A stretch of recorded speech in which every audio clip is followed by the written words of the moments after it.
Hello friends, this is Sachin Pandey and I welcome you all in my YouTube channel. After receiving so many requests from my students, I have decided to upload these videos which are important for the board examination. I can't say that I will upload all the videos related to the chapters and grammar, but yes, of course, I will try my best to upload all those videos which are important for the board examination. So today, I have decided to upload the very first poem of English literature, Dust of Snow by Robert Frost. My dear students, Robert Frost was a prolific poet. Robert Frost was a prolific poet, and he received 4 Pulitzer Prizes. Robert Frost is such a poet who has got 4 Pulitzer Prizes. This is very optimistic poem, and in this poem, the writer has highlighted that even a small incident can prove to be highly significant in our life. Sadness, or we can say joys and sorrows, they are the 2 aspects of one coin. But a person should always be optimistic. My dear students, whenever you study literature, your aim should be to dive into the depth of that particular poem. Only then you will understand its essence. And if you understand the central idea, theme or masses of that particular poem or story, it will become quite easy for you to supply the answers of value-based questions. Value-based questions will become quite easy for you. So, this is, highly motivational, highly inspiring poem of Robert Frost. This poem is, setting, the background of this poem, it is set on a wintry day, on a winter day. There was snowfall outside, and the poet was extremely depressed. The poet was extremely sad because the poet was thinking that he has not achieved anything. He has wasted all his day. The day has not become fruitful one for him. So through this poem, the poet has conveyed a positive message that we should be always optimistic. We should always have a ray of hope. Few things I have written on the blackboard, that the poem is set on a wintry day. Sometimes even a small incident may prove to be of a great significance. And very important thing, nature is the richest and greatest source of happiness. There is no other source of, happiness greater than the, nature. We never, people never realize the healing power of nature. Nature has its own soothing effect, its own healing effect, its own, embalming effect. Nature, you must have heard the balm, B-A-L-M, balm, which is a pain reliever, ointment, which relieves our pain. So nature has its own embalming effect, rejuvenating effect. It, rescues us from gloom. People never understand that nature is just like a salve. Salve is the same balm, ointment. Nature provides a healing touch and rescues us from depression. We should always take a lesson from, nature. Agar aap dekho, human beings have a habit of complaining. Whenever we are sad, whenever we feel depressed, we always cry, we always complain. But have you ever seen nature? Have you ever seen earth crying or complaining? Despite any natural disaster or calamity, nature continues its rejuvenation process. Nature never cries, nature never complains, it always keeps on rejuvenating. Earthquake, flood, any kind of natural disaster, nature suffers from a great loss, but it never cries, it never complains, it continues its rejuvenation process. Nature is continuously, selflessly progressive and productive. So we should learn, we should take this lesson from us. As a human being, we should be also consistent. We should strive to become progressive and productive. There are, joys and sorrows, as I said earlier, joys and sorrows are inevitable. Life is not a bed of roses. Whenever adverse conditions come into our life, adversities come into life, they test our stamina, they test our patience. So man should be always ready to face all these challenges. He should always be optimistic. So this is the central idea, and the poet has given a very clear, crystal clear meaning. Dust of snow, there are various symbols and poetic devices have been used. So students, if you have not studied my special videos which I have prepared, they are the special videos and in which I have covered more than 17-18 figures of speeches. So please, after this class, you should open those videos. They are uploaded on my YouTube channel and you can have a glance. You can go through it. Believe me, after watching those videos, they are in two parts. You will understand each and every figure of a speech. There are various examples and your concept will be thoroughly clear. So in this poem, the poet has used various figures of speeches, and when I start the explanation, I have written the stanzas also. I will explain those poetic devices. Figures of speeches, they are also called poetic devices. Very important thing, in this poem, the poet has used various symbols, beautiful symbols. The first symbol, देखो बेटा, मैंने आपका एक concept मैं clear कर दूं. ये हमारे परसेप्शन पर, हमारे व्यू पॉइंट पर डिपेंड करता है, हम किसी चीज को कैसे देखें. हम नेगेटिविटी में भी पॉजिटिविटी तलाश कर सकते हैं. We can search positivity in negativity as well. It just depends upon our perspective, our perception. हम किसी चीज को inauspicious मान लेते हैं. अक्सर कहा जाता है when a black cat crosses our path, it is a bad omen. Bad omen, inauspicious. क्या ऐसा है? अगर एक काली, ये हमारा परसेप्शन है, हमने उसको ऐसा मान लिया है. हमें अपने माइंडसेट को, एटीट्यूड को हमें पॉजिटिव सोचना होगा. We need to think positive. The first symbol that has been used in the poem, a black crow. अक्सर आपने देखा होगा, people always treat a black crow ill omen, inauspicious. People always consider it inauspicious, evil, or a symbol of misfortune. A black crow is never considered auspicious. Poet अगर चाहता तो इस poem में बेटा अच्छे सिंबल्स भी यूज कर सकता था. But deliberately he has used all these symbols which are considered a bad omen, which are considered a symbol of ill fortune, misfortune. Poet, he, आप कह सकते हो, he could have used maple tree, oak tree, pine tree, but knowingly, deliberately he has used hemlock tree. He did not use beautiful birds. The poet did not use. In this poem, the poet did not use nightingale, swan, cuckoo, skylark or peacock. He did not use all these beautiful birds. Instead, deliberately, he has used a black crow. क्योंकि वो हमें सिखाना चाहता है कि negativity में भी अपनी पॉजिटिविटी है. हम नेगेटिविटी में भी पॉजिटिविटी तलाश कर सकते हैं. हमें अपने माइंडसेट को चेंज करने की जरूरत है. That is why he has deliberately used the symbol of a black crow, which is considered ill omen, a symbol of misfortune or symbol of evil. Another symbol that he has used, a hemlock tree. Hemlock tree, it is considered highly poisonous, highly toxic. इसकी बेटा जो hemlock tree होता है, इसके flowers, seeds, bark, इसका हर एक part highly toxic होता है.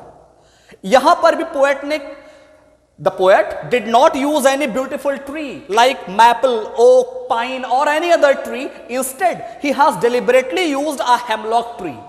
वो फिर से मैं वही चीज कह रहा हूं, नेगेटिविटी में पॉजिटिविटी तलाश करने की बात कर रहा है. That is why he has used a hemlock tree, which is a symbol of, which is highly toxic, poisonous and stands for sorrow, dejection, sadness. Last symbol that the poet has used, dust of snow.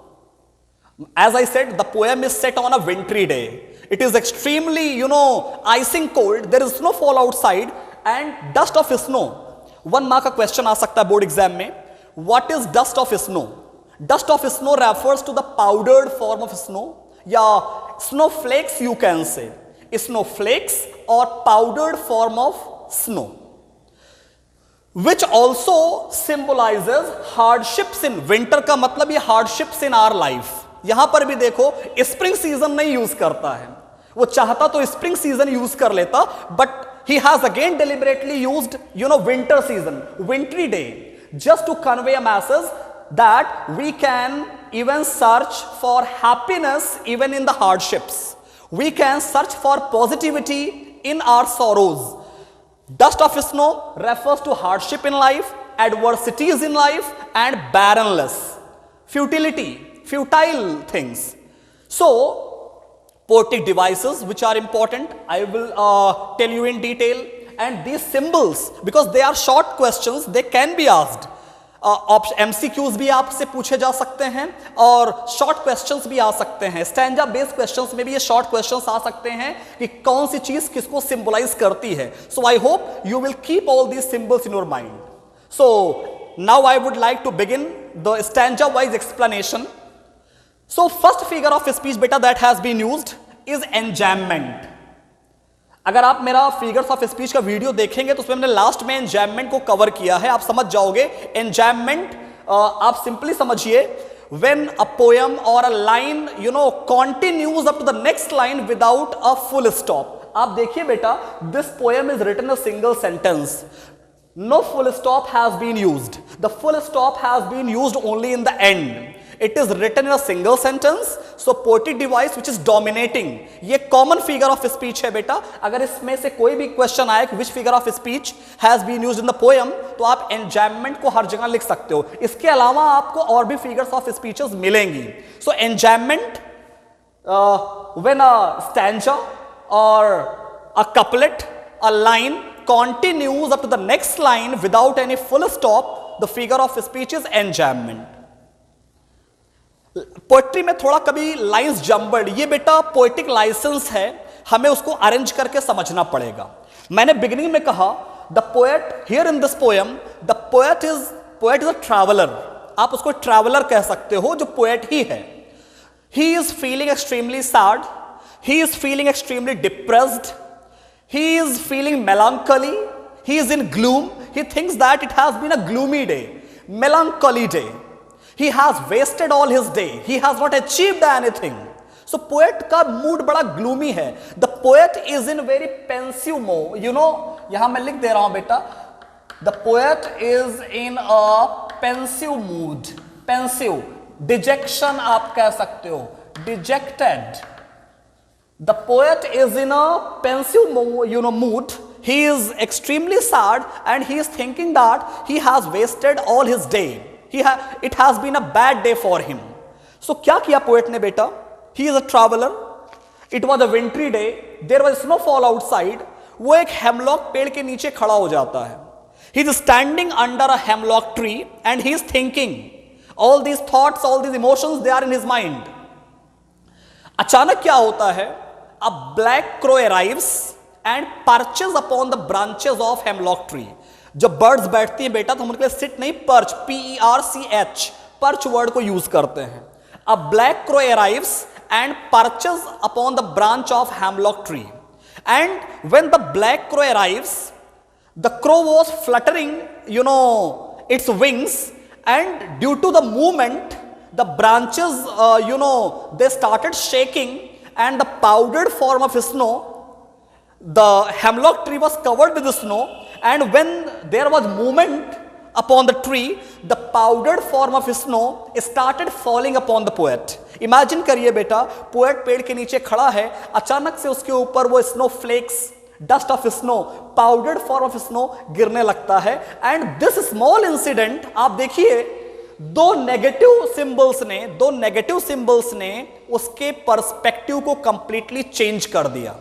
He became happy and अचानक उसका mindset बदल जाता है, mindset change हो जाता है, and he started thinking that he has achieved so many things. अब आप देखिए यहां पर the way a crow, lines jumbled है, आप समझिएगा.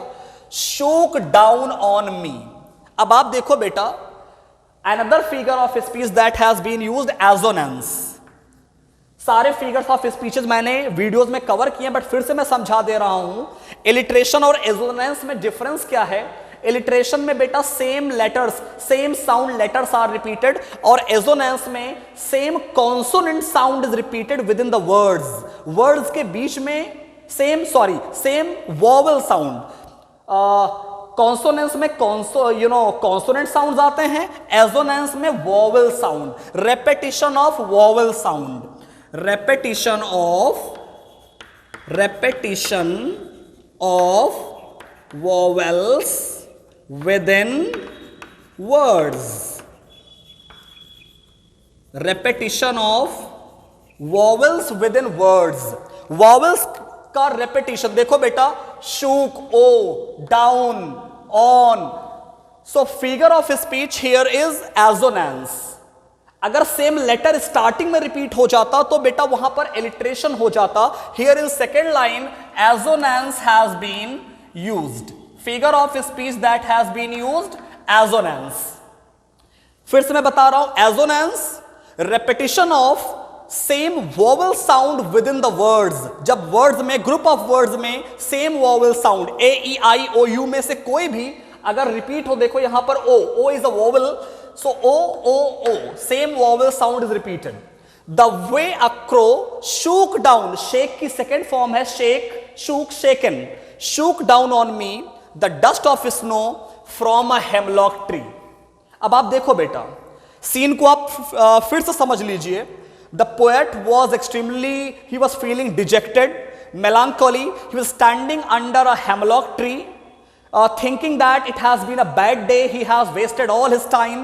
in the meantime a black crow arrives, black crow comes, perches upon the branch of hemlock tree, shakes, and the tree started shaking when the black crow arrives। the crow was fluttering the wings, and there was a movement upon the tree, and the dust of snow from a hemlock tree, the dust of snow is powdered form of snow, snowflakes, they started falling upon the poet।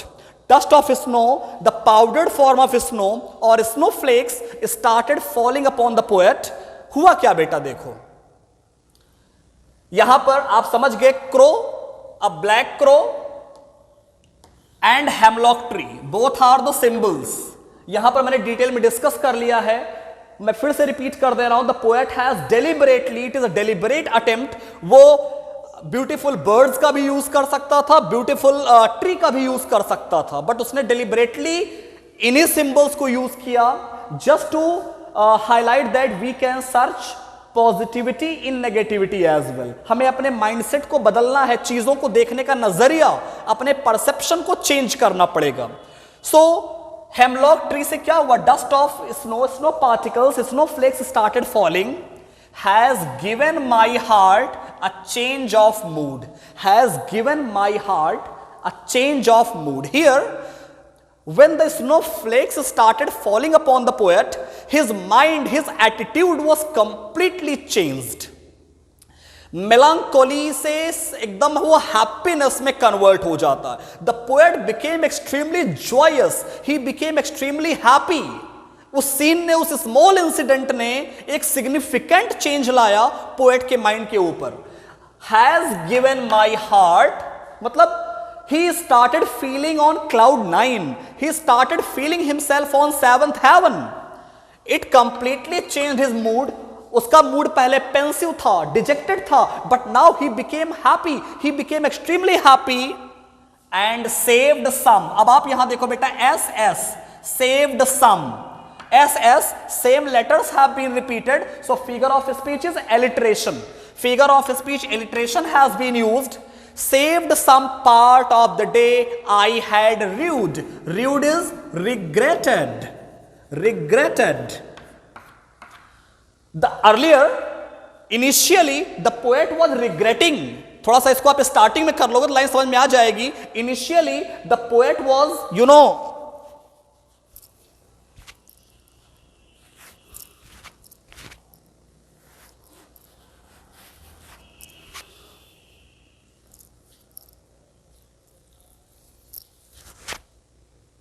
initially the poet was in a pensive mood. He was regretting. He was, he had rued. He was thinking. He thought that he has wasted his day. He was regretting, repenting. But now that small incident, it completely changed his mood. It made him happy and delighted.